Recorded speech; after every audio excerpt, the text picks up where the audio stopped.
Assalamualaikum dan salam sejahtera. Saya Wan Aisyafia binti Wan Muhammad Rizam dari S3 Channel.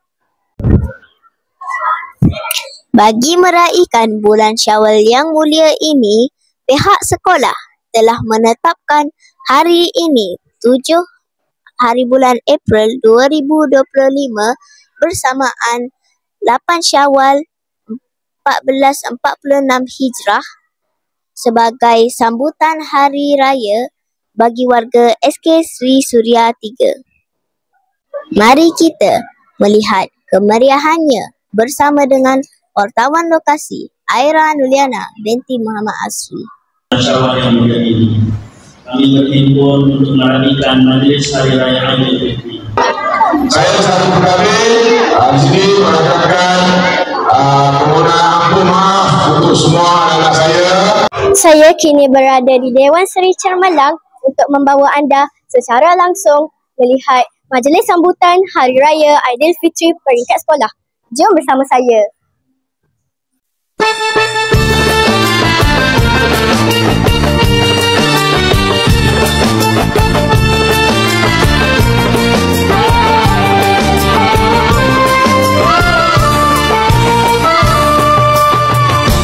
Sesuci, sesuci, dengan nurani, sesuci, salam untuk ilahi, bagaikan memanggil insafi pada diri.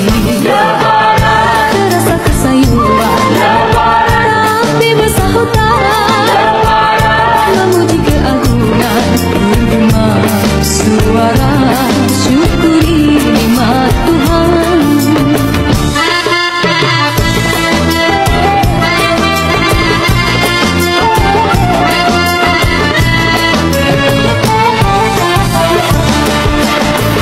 Hiasi diri indah, riangkan hati gundah, bersihkan jiwa, sesuci Lebaran, agar sempurna amalan berdoalah insan di pagi raya. Moga-moga saya ampun dosa, oh Allah ampun maaf kepada ibu bapa, sama-sama kita gembira, bermesra tua muda, bantulah miskin hina. Bersama saya pada hari ini ialah Tuan Guru Besar Encik Abdul Khalid bin Mahmud.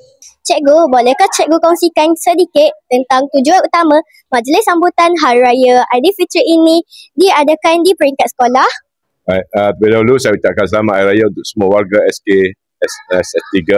Tujuan sambutan Hari Raya peringkat sekolah diadakan adalah untuk mengeratkan silaturahim di antara semua warga SK SS3, antara murid-murid, begitu juga dengan guru. Sama-sama bermaafan, sama-sama meraih hari kebesaran ataupun hari kejayaan bagi kita pada tahun ini. Jadi dengan perayaan ini kita akan dapat mengeratkan hubungan di antara semua warga SK SS3. Selamat Hari Raya, maaf zahir dan batin. Terima kasih cikgu. Selamat Hari Raya, maaf zahir batin. Kami mengucapkan selamat Hari Raya, maaf zahir batin.